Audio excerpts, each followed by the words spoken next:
Hello and welcome to another episode of the Empowering Leaders podcast. At Aleda, we are passionate about inspiring connections and creating a world of collaboration. Our signature program, Aleda Connect, curates groups of 5 to 6 leaders from diverse backgrounds in sport, industry, social venture and the arts who come together to learn, to connect and to collaborate. It's been amazing. Here you are on this Zoom call, feeling within the first session like you intimately know these people and care for them. And then all of a sudden realizing that even though you're in totally different industries, we're all going through the same thing, or we've been through it and we can help each other, or there's just this hurdle that you can't see past. And then you share it with the group and there's 5 answers in 40 minutes and you think, I have not slept for 2 weeks thinking about that. Like, how is this possible? So you're listening to stories and the breadcrumbs of what makes success, and I constantly get something out of these Zoom calls and catch-ups because we're all living the same stuff, aren't we? Extraordinary people with extraordinary experience. What happens there is magical. The Empowering Leaders podcast is proudly brought to you by Victoria University, where cutting-edge sports and exercise science facilities like heat chambers, performance labs, and altitude environments mean VU is ranked 7th in the world for sports science. VU, uniquely you. As always, a big thank you to Jason Nicholas and his team at Temper Bedding, a mattress like no other. If you enjoy listening to the Empowering Leaders podcast, be sure to subscribe, and please, if you have a moment, we would love you to leave a review so we can reach more listeners and empower more leaders. Welcome back to another episode of Empowering Leaders. Today's guest is someone who has changed the way millions of people think about communication. His TED Talks have been ranked amongst the top 10 TED Talks of all time. He's a master of helping us understand the power of not just what we say, but how we say it, what we don't say, and maybe more importantly, how we listen. Julian Treasure is a sound and communication expert whose TED Talks have been viewed more than 100 million times. He's the founder of the Sound Agency and the author of the best-selling book, How to Be Heard. And his newest book, Sound Effects, has just been released. It's a fascinating look at how sound shapes our emotions, decisions, and leadership, and so often without us even realizing it. Julian, we're living in this incredibly loud world. It's great to spend some time with you. I really appreciate it. Well, thanks, Luke. It's a delight to be with you with our massive time difference. It's always fun doing Australian conversations. I'm curious, Julian, how did you find this space that you've become a world leader in? Well, I guess it started by being entranced by music at a very young age. I was very fortunate to have a mother who was passionate about music and about teaching me about music. So really from the age of probably 6, I think, she was getting me records like Peter and the Wolf, A Young Person's Guide to the Orchestra, Carnival of the Animals, those kind of great classics which are designed for children and to engage children. And I loved them. So I listened and listened. And then obviously when I got to 10, 11, 12, I started to go off into my own kind of music. It was a little bit more contemporary than that. And then I became a musician. I learned to play the piano first and then drums. And I played drums for a long, long time, including professionally for a while. So I don't know if you play an instrument at all, Luke, but if you don't, it's never too late because it's good for you. The research really shows that now. Musicians have bigger brains than non-musicians. The corpus callosum, which is the bit of your brain that links the 2 hemispheres together, is more developed. And the great musicologist and author Oliver Sacks said that any anatomist would be able to tell the brain of a musician from the brain of a non-musician in an instant for that reason. Because when you're playing music with a group or a band or whatever it is, an orchestra, you have a kind of multi-track listening. You have to listen to all the other instruments at the same time. And you're doing something very complicated yourself, which may involve also reading music, which is, again, is very complicated. So it's quite taxing. It fires up just about every aspect of your brain to do that. So that was the kind of listening I learned very, very early on. And then I had a long career in marketing. I started and grew a company producing magazines for big companies like Lexus and Apple and Microsoft for their customers. And then I sold that in 2002. And all the way through that, I'd been thinking, these brands, they don't think about how they sound at all.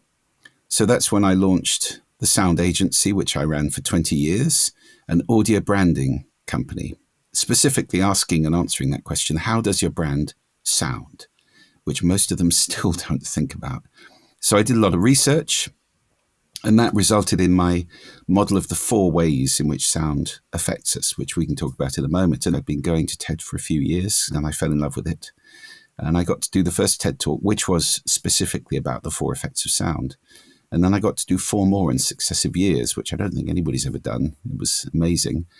And the 5th one, which was about speaking, I did a very good job on that one, and it went ballistic. They actually didn't release it for a year, and I thought they hadn't liked it. And then when it got out, it went completely viral, and it's been seen by tens of millions of people now. It's the 6th most viewed TED Talk of all time.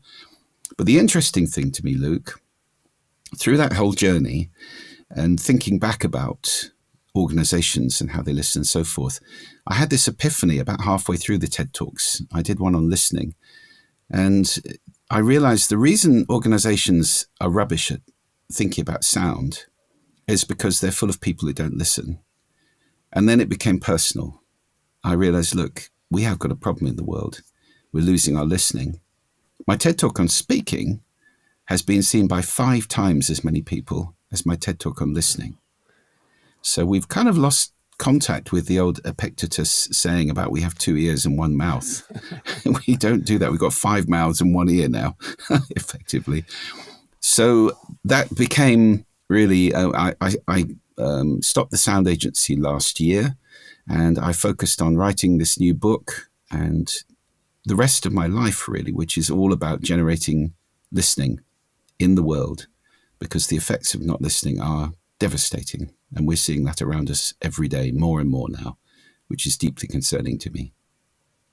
Julian, firstly, they're going to open my head at some stage and look at a very small brain that didn't play a musical instrument. I'm unhappy to tell you it is a regret, but I'm turning 50 in a couple of months, and I think you're right. It's never, ever too late. And I do love the fact that your TED Talk you mentioned on speaking 5 times or more listened to the ones on listening, but the title of it, Speak That So That People Want to Listen, the fact that almost 100 million people have is a beautiful bit of synergy, isn't it? That in 9.5 minutes or so, you actually did exactly what you said you were going to do. You got hundreds of millions of people wanting to understand more about the way we use our voice and sound, and it's an incredible legacy for you. Yeah, it was amazing to see that happen. And obviously it changed my life, as TED has done for many people who've had successful TED Talks. You know, you move from doing one thing to becoming a paid professional speaker, a consultant perhaps, and doing what some of them have done far, far better than I have over the years, like Simon Sinek and Susan Cain. They have enormous organizations, him promoting, the why and purpose, and her promoting quiet and all of that kind of thing. I was running the sound agency for a long time, and that's really why I decided to stop it last year and move into focusing on this one thing.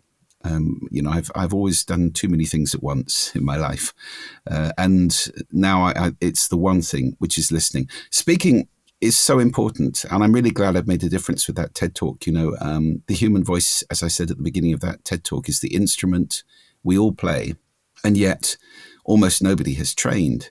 I was in Berlin doing a workshop the day before yesterday, and for the health and safety industry, for a nice congress they have called the EHS Congress. And I had a workshop with 40 people who had chosen to come along after I did a keynote in the morning on speaking. And it was absolutely typical. I said, how many of you use your voice in your daily lives, to lead people, to stand in front of people, to inspire people? All of them put their hands up. Okay. Now, how many of you have had formal vocal training? 2. That's typical. I'm doing a talk in a couple of weeks in Copenhagen to 2,000 CEOs, and it'll be the same. There'll be a forest of hands with the first question, and the second question, I'll be lucky if I get 10 or 20 people putting their hands up. And I just go, why? What's wrong with you? Would you go on stage at Carnegie Hall to give a piano recital having never had a lesson or done any practice? I don't think so. And yet, our voice, it determines so many of our outcomes in life. And yet most people don't take it seriously. And that's the big problem. It's a bit like the sound agency, the challenge I had with that. People don't know they've got an issue because we conflate these skills of speaking and listening with capabilities. We don't teach them at school. We ignore the fact they're actually skills, and we assume everybody knows how to do them. And so listening is not hearing. They're two different things. Hearing is a capability. You don't have to practice that particularly. You just do it. Sound comes inside your head. It's a very intimate sense, comes inside your head, vibrates your eardrums, and you turn that through a miraculous process into electrical activity in your brain and interpret the sound. That's where listening comes in. You select certain things to pay attention to and you interpret them. So I call listening making meaning from sound. And it's very different from hearing. And just in the same way, everybody can make noise with their mouth and their vocal cords, but powerful speaking, that's a skill. Oratory is a skill. And there have been people through history who've been very, very good at these things, for good effect or for ill. You can think of Martin Luther King, Winston Churchill, Queen Elizabeth on the shores before the Armada. There are some great talks. They've been recorded or written down and, in recent times actually recorded so we can listen to them. But of course, great oratory can be for evil as well. Adolf Hitler was very effective, unfortunately. So it's a powerful weapon, the voice, and one that we need to learn to use if we want to improve our outcomes in life, if we want to enroll people in our dreams, form teams, lead people. And you'll know this from sport. You must have had coaches who, after they'd given you a pre-match talk, left you burning to go out there and give your all and die on the pitch and so forth. And other coaches who perhaps didn't have that effect or even the opposite effect. So it's such a powerful tool and one that we need to learn how to use, definitely. But to me, the foundational skill is listening. Every great speaker needs to be a good listener, a great listener. And you make some confronting points in your work too. And I reflect on my own world, which for the last 20 years has been as a commentator, using your voice to earn a living for your family, and never thought of a vocal coach, which is almost the elephant in the room, as you described, as I subsequently lose my voice, that sentence is trying to be spoken. And the other part that I found on the speaking side, I'm really keen to get to your work on listening.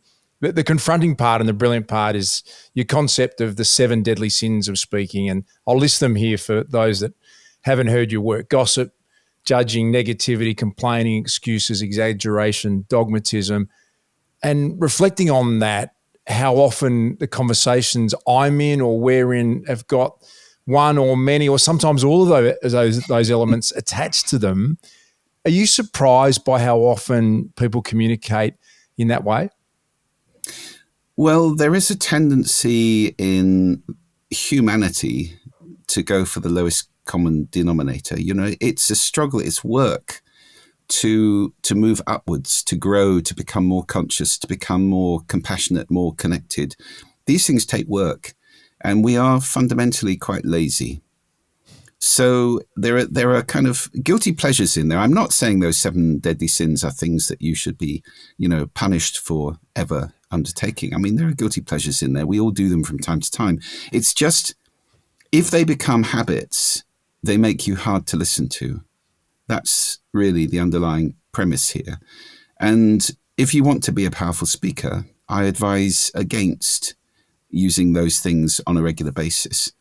So particularly at the moment, we see in the world, and this affects listening as well, there's an addiction in the world to being right. And the easiest way to be right is to make somebody else wrong. And that's sort of triggering at least 2 of the deadly sins, which are judging and dogmatism. And those tend to come out a great deal in the world now. You only have to look at the comments under any news story or, God forbid, any YouTube video to see the degree of bile and vituperative, aggressive, angry, hateful commentary that people are falling into more and more. And that's an issue because it disconnects people. It removes us from a compassionate, connection with other people where we're understanding them. We're falling into, I think, a really big trap, which is the assumption there's a zero-sum game here, that I'm right, you're wrong. That's the way it works. Or you're right, I'm wrong. You can only have one or the other. Well, actually, two people can have very different views about something and both be right, because they have different backgrounds, perspectives, experience, understandings. And once you understand that it's not a zero-sum game, then you can start to listen in a much more conscious and effective way to other people. There's a great quote by the American author and counselor Harville Hendricks. He said, "You can either be right or be in a relationship. And you can't cuddle up with being right at the end of the day." Now, I think there's a lot of truth in that. And unfortunately, as you look around in the world, this kind of judging, making wrong, condemning, caricaturing people, lumping people together in huge groups and hating them, the polarization, the ghettos of opinions that we're seeing, the echo chambers on the internet, this is all getting out of hand. And we see it in our politics. We see wars on our planet now, which are all about that. I never thought I'd see another war in Europe in my lifetime, but sadly we are.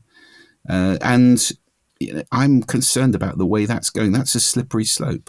The end of that slope of being right is, disagree with me and I'll kill you, which is, what we're seeing in the world. And I don't want my children growing up in a world where that's the norm. I talk about 4 C's of listening. Consciousness, because you're doing something. Listening is work. It's a skill you're exercising that you can master. So it's doing something. It's not the same as hearing, which is passive. So the first C is conscious. The second C is compassion, actually seeking to understand the other person and their point of view, as opposed to stand in being right and dismiss them. The third C is commitment, because sometimes, I'm not saying we always have to do this all the time.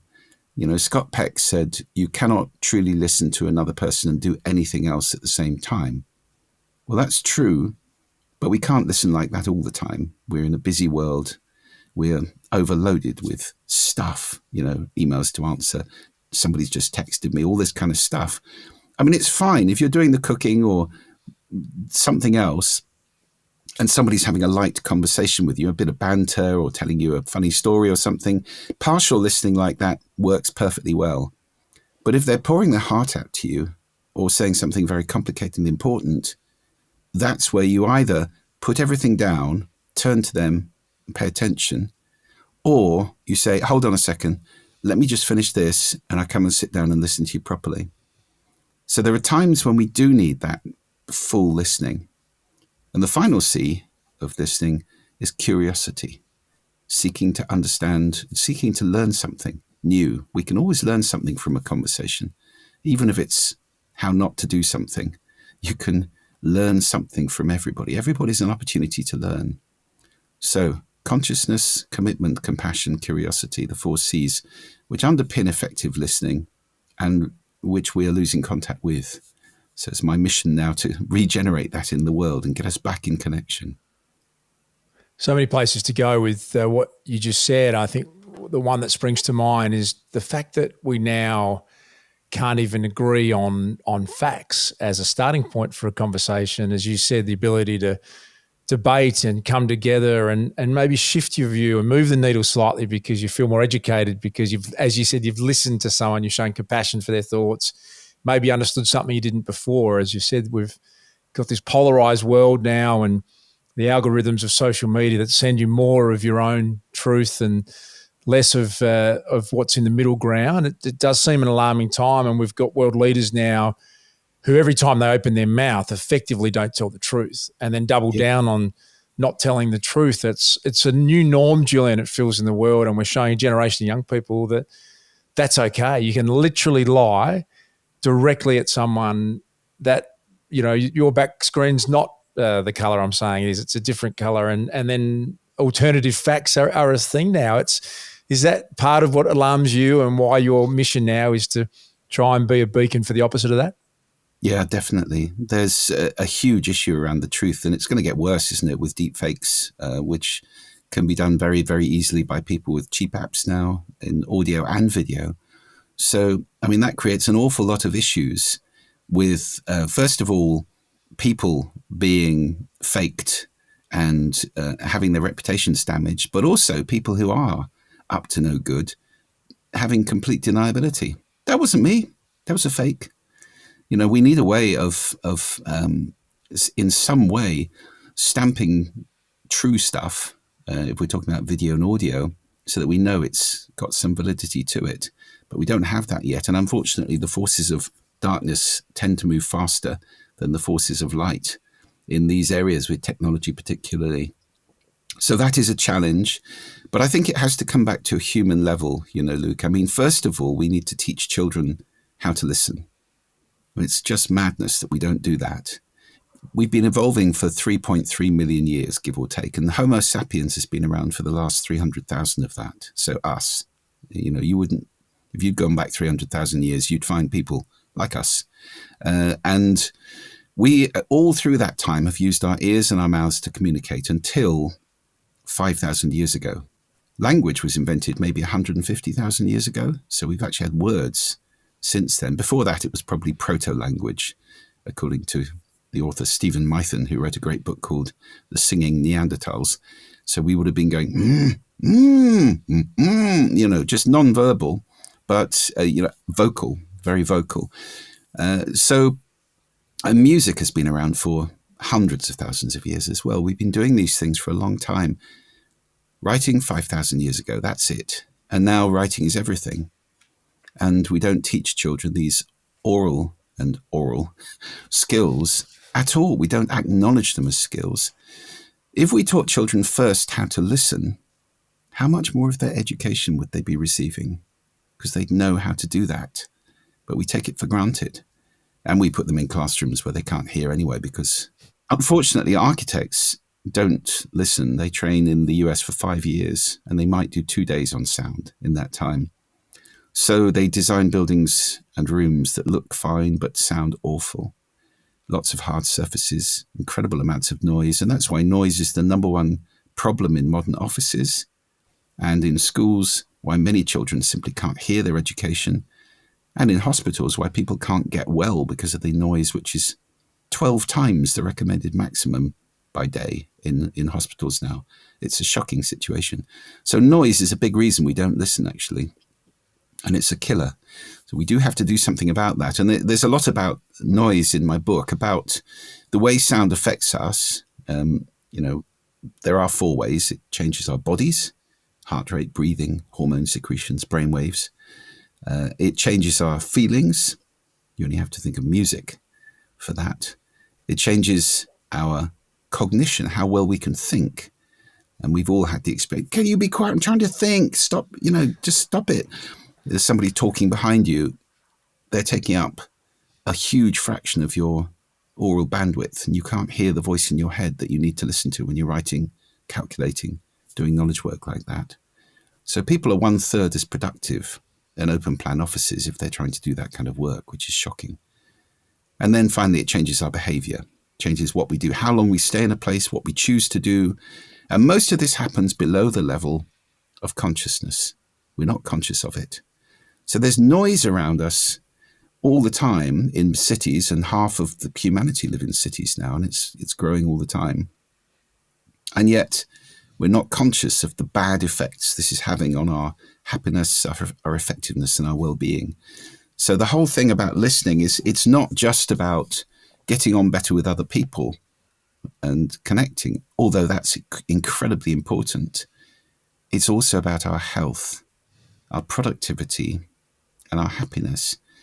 And if we start to listen consciously, then we can take responsibility for the sound we make, not imposing it on others. That's called sodcasting, blasting my music on you when you're trying to do something else.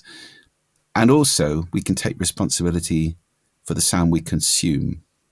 And in that way, we can transform our happiness, effectiveness, and well-being. I come from a hospitality family, Julian. I think of my dad, any time in a restaurant or any of the venues that were part of our family group, obsessed with acoustics, obsessed with sound. And for that experience where you've been at a meal and it's ruined completely because you just can't hear the person next to you. And I was fascinated what you were talking about before about not educating kids, understanding more about listening and the sound around them and how detrimental it is to our health in hospitals. And subconsciously, we've got this noise going on that is making us unhealthy. And I had a great conversation recently in this format with Dr. Peter Ray, who's spoken a lot about better humans, better performance, and trying to teach kids the classic virtues and the classic values of compassion and empathy and temperance and hope and wisdom. You're doing a similar thing, it feels, with what seems obvious, but it's not, is it? The understanding of how to listen properly, the power of our words, how we speak, the power of our voice. Do we need to revamp education? And none of these things are taught, are they? We don't learn any of these things unless we perhaps stumble across a talk like yours. So true. And yes, I think we have to revamp education fundamentally. I mean, there's Ken Robinson's great TED talk, the number one of all time, about how we're teaching children all the wrong things. You know, we educate out of them curiosity and confidence and creativity. And the thing that we need to teach children more than anything else now is that kind of confidence in problem solving and discovering things. That curiosity and creativity those are so important. And if we want them to have that in connection with other people, then yes, we need to teach them speaking and listening. Absolutely. Those are really critical skills. I could foresee a totally different syllabus where we're not teaching legacy subjects, which they won't need in 10 years or even in 2 years. We're now seeing many, many children and young adults disengaging from education because they can have ChatGPT write the answer to the essay. They can't be bothered to read books because it's all just stuff they're supposed to remember for exams and then they won't use again in the rest of their lives. We need to really adopt a different attitude towards education, I think, which is all about fundamental skills. And those skills are about being curious, about confident, about creative, about discovering, about connecting, all of these kind of things, which are the base level skills. On top of those, you can build adeptness in, any specific subjects, whether it's science, engineering, maths, creative arts, whatever it might be. You can build it on top of those things, but those are the things we need to teach them first and foremost. And yes, speaking and listening should be in that mix. I had this conversation, actually, I spoke the other week in Newcastle at a thing called Thinking Digital, a lovely conference there. And I had a long conversation with Conrad Wolfram, who is probably somebody you should have on this podcast.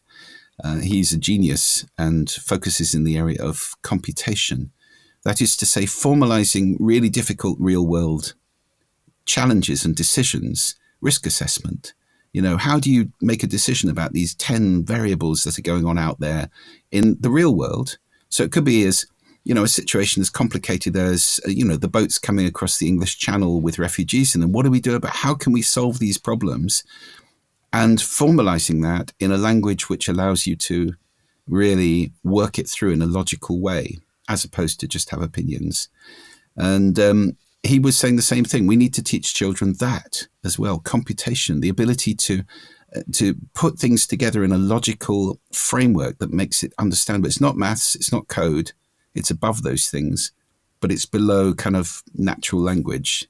So, there is a lot that we need to change about education. It's unfortunate that the ability to change education is much slower than the pace of change in the world that is requiring that different education.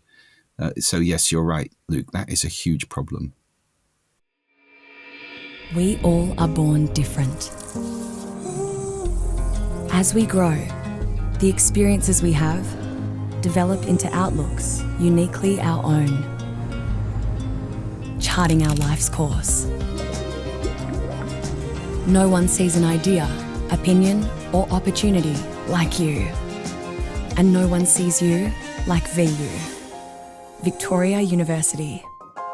Uniquely you. At Aleda, our signature program, Aleda Connect, is something we're really passionate and proud of. We bring together groups of 5 to 6 people around the globe from diverse backgrounds, sport, industry, social venture and the arts. We come together to learn, to connect and to collaborate. The thing that I've loved about it is not just the meetings that we have with our group, it's the thinking that you do for days and days afterwards. Someone says something and it sparks a thought, and I found that I would go back and look at things that I was doing in a different light. Within my sport and within women's sport, I'm just someone who I try to lead by keeping people talking about the issues. There's times when I think the person I'm trying to convince is not listening to me. It actually got me thinking about, okay, this is how I need to address my communication with them. So it was so valuable, and the little group that we've got is great, and I'm really looking forward to sort of continuing to connect with them into the future because we're all so very different. I can't tell you how much I enjoyed it. Julian, I've always been a subscriber to this idea that you potentially drink your own poison, and listening to your work and you think of people who are always negative, the glass always is half empty, they are permanently gossiping about someone else, judging other people in a really profound way, and you can you can see it physically manifest itself. Their face looks sad. People make themselves sick literally through, as you described, the 7 deadly sins of speaking. Is that something people are aware of, that, yeah, you might have an impact that's immediately negative on those around you, and we often want to shy away, don't we, from the negative person all the time. It's hard to listen to them, and your body language is enough. I don't want to absorb that, but really what you're doing to yourself is you're making yourself physically sick at the time. Is that your belief as well? Yes, very much so. This whole thing is, very, very important for health. As I've said, happiness, effectiveness and well-being, I keep coming back to those 3 things. For well-being, noise impacts us dramatically, yes. So we need to start listening so that we can take some sort of agency in that. There's an exercise I talk about in the book, which is savoring. And I'll tell you what it is now. It's a very simple exercise. Everybody can do it. You simply close your eyes in any space that you inhabit regularly and ask yourself 3 questions. Is this space making me happy? Is the sound in here making me happy? Is the sound in here helping me to do what I want to do in here? And is the sound in here healthy? So it's 3 H's: happy, helpful, and healthy. And if not, change it.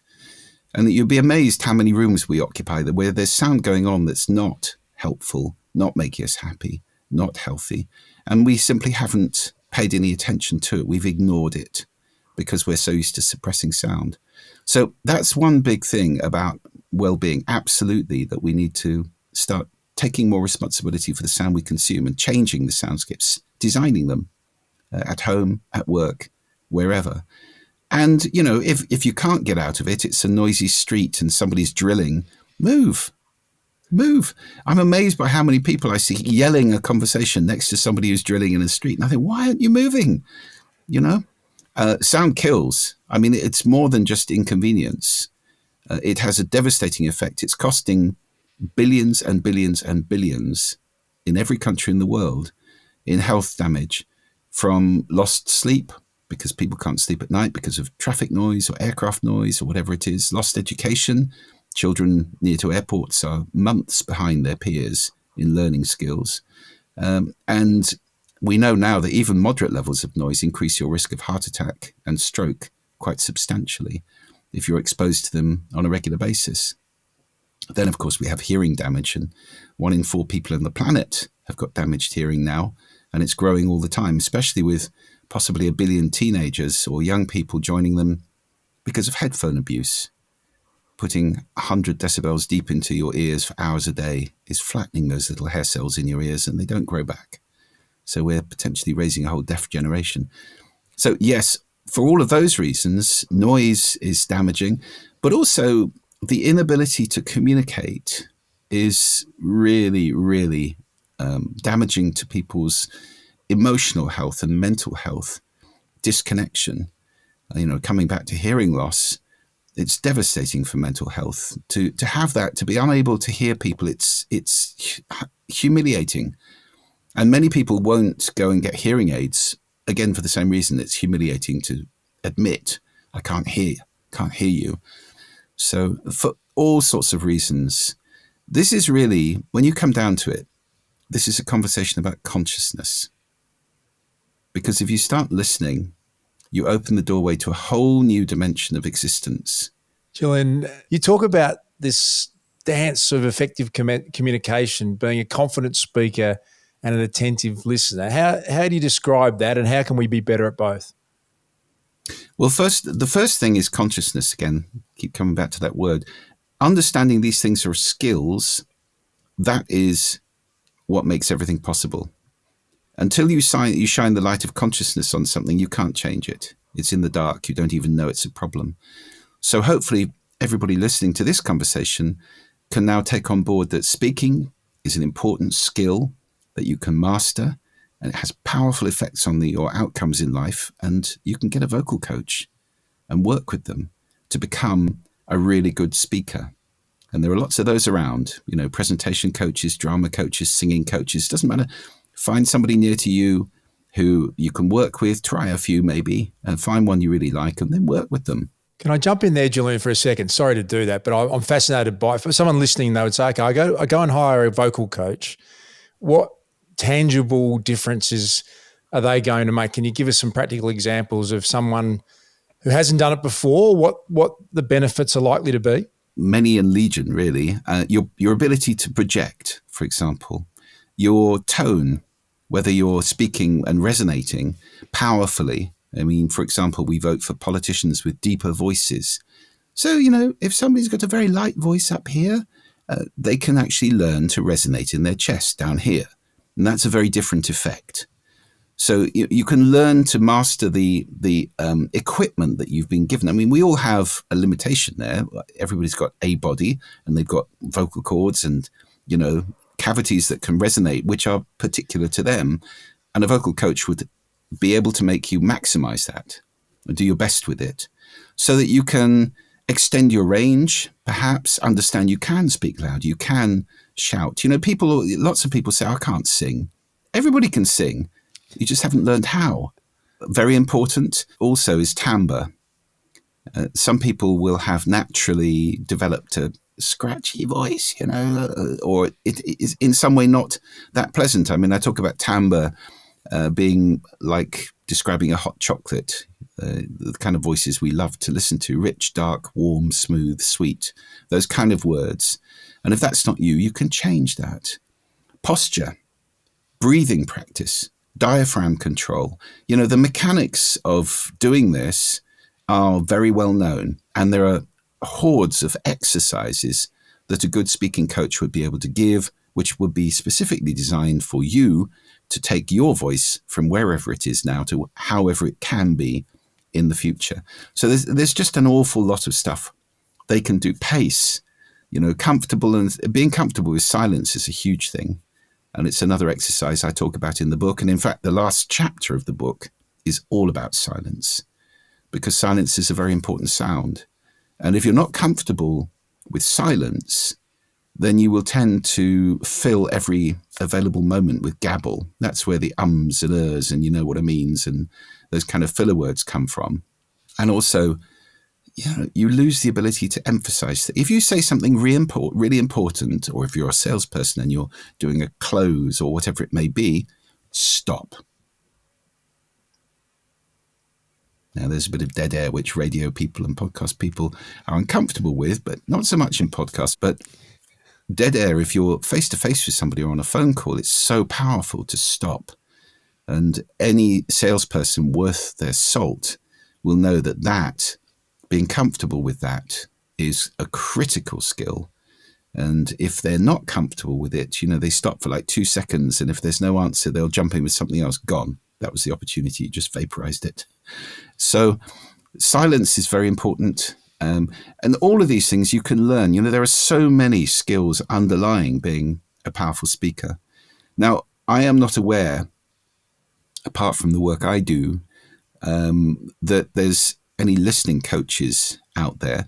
There is a thing called the International Listening Association, which has lots of work.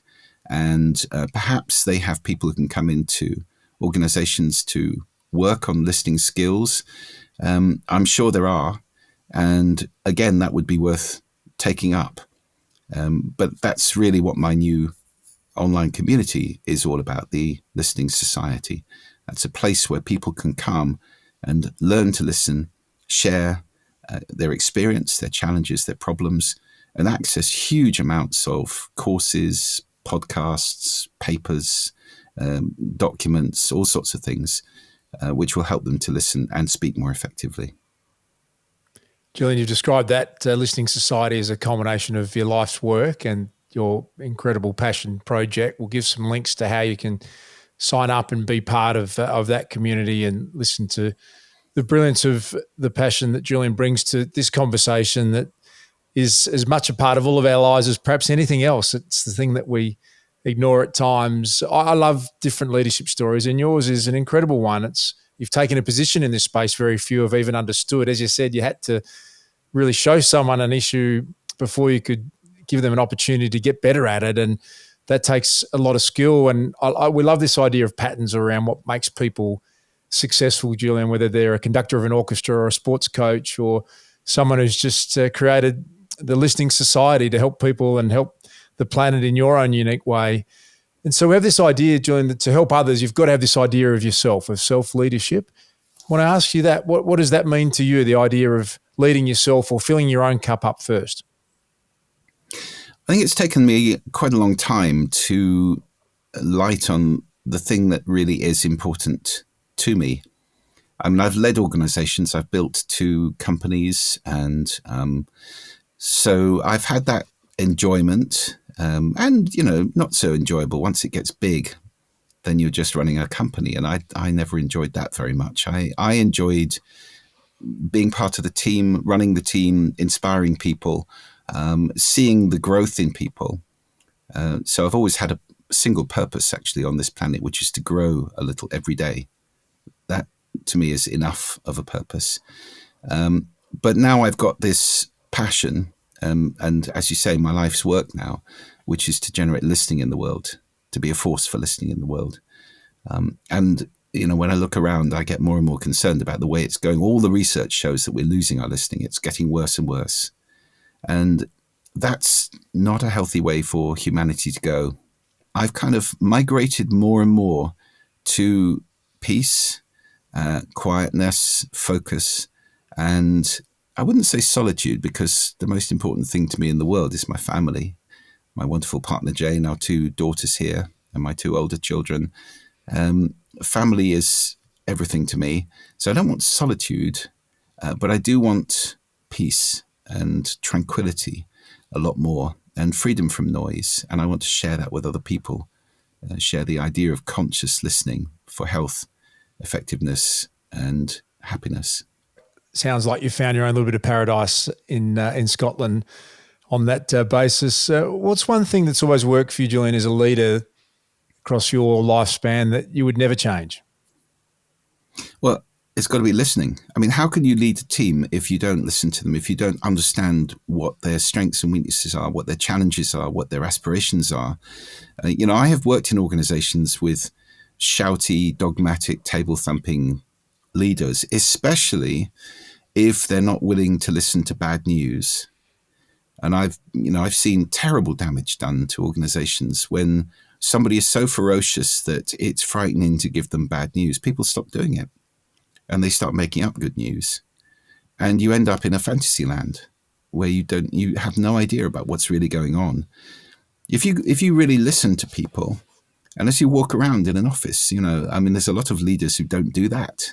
They're stuck in their own office and they just listen to a select few people. That it's very important to be out there listening to everybody all the time.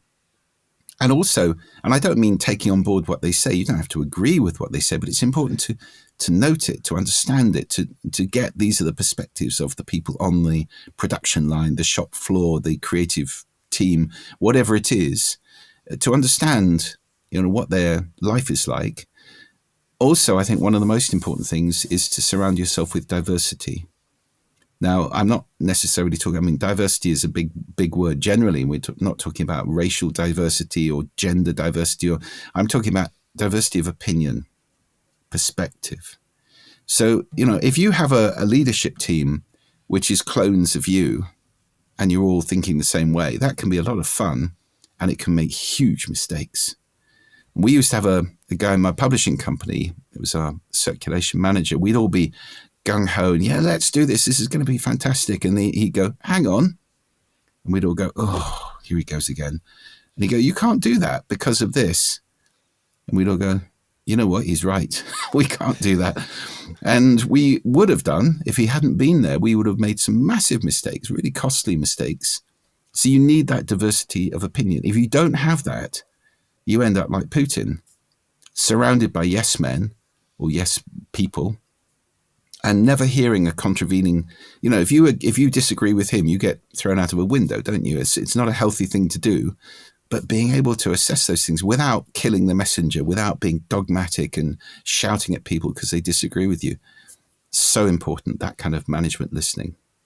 Julian, it's a unique vision that you've created, the Listening Society, and a unique take on the world. Have you got an example of another visionary leader that has inspired you and you felt compelled to follow their vision?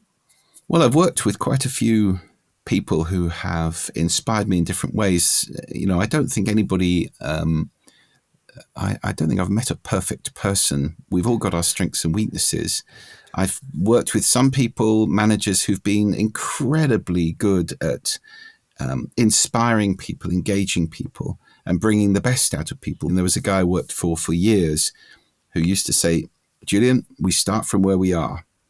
And just simple things like that. It's been little bits from lots and lots and lots of people, very eclectic, because I really don't think there's many people on this planet who are perfect at everything.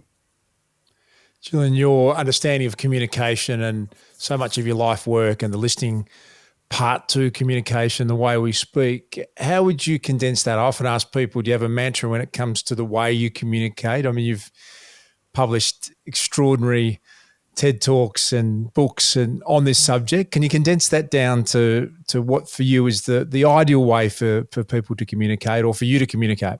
Well, the underlying model behind all of my work is a very simple one, it's called the circle of communication.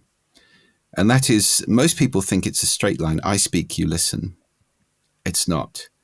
There is a circle going on all the time between speaking and listening, because the way I speak affects the way you listen, and the way you listen affects the way I speak. And when you become sensitive to that dynamic, that's the start of powerful communication. And that circle happens inside of a context.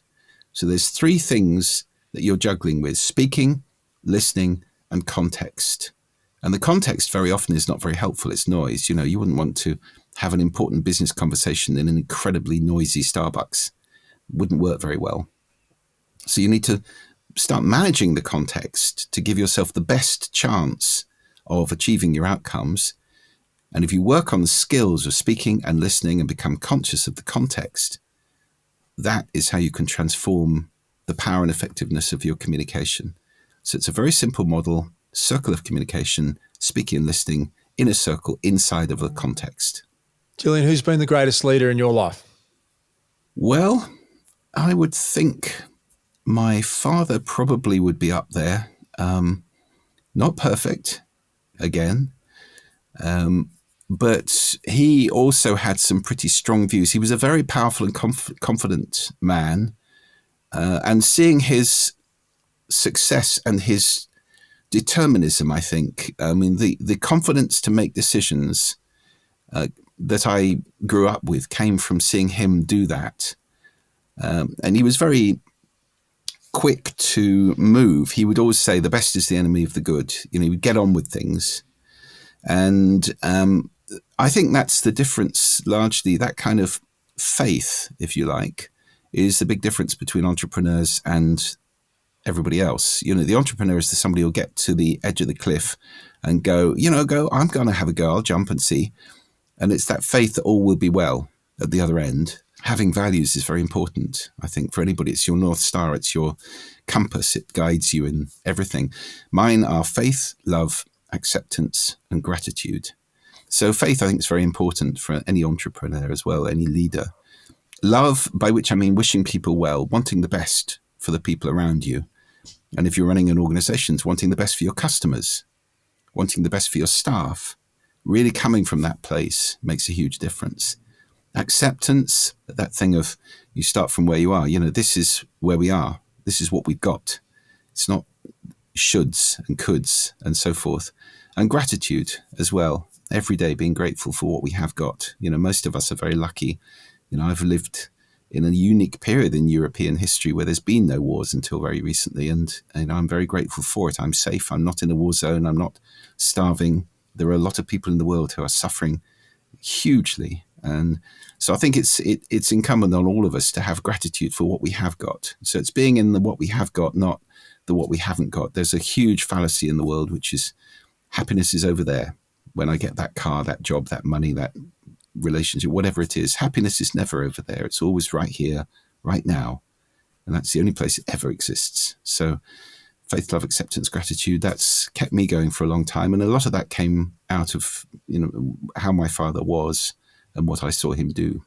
Oh, thanks for sharing that story. And I love how articulate and clear you are on the things that work for you, and you live your life according to it. We're really passionate, Julian, in our world about this idea of collaboration. We bring together leaders from around the globe from different backgrounds, not unlike what you were talking about before, diverse thinkers that have a range of different opinions, and that some of that collaboration is something we're really passionate about. Has there been someone in your world, and you've clearly been able to collaborate with a range of different people successfully right throughout your life? Has there been someone like, I'm really curious about that particular person from a different domain that stood out to you that you'd love to collaborate with? Well, in sound, one of my great heroes is Brian Eno. I met him once very briefly, but I have a huge regard for the intelligence and the creativity, and again, the faith, that he's had in doing things differently. He's created whole genres of music and changed the way that we see the recording studio. So, this is kind of that dinner party conversation, isn't it? Who would you love to have dinner with? Douglas Adams is somebody I've admired hugely. Dead now, sadly, but a comic genius and a genius in so many ways. When I do these talks, I often meet really interesting people. Like I just said the other day, Conrad Wolfram, that was fascinating.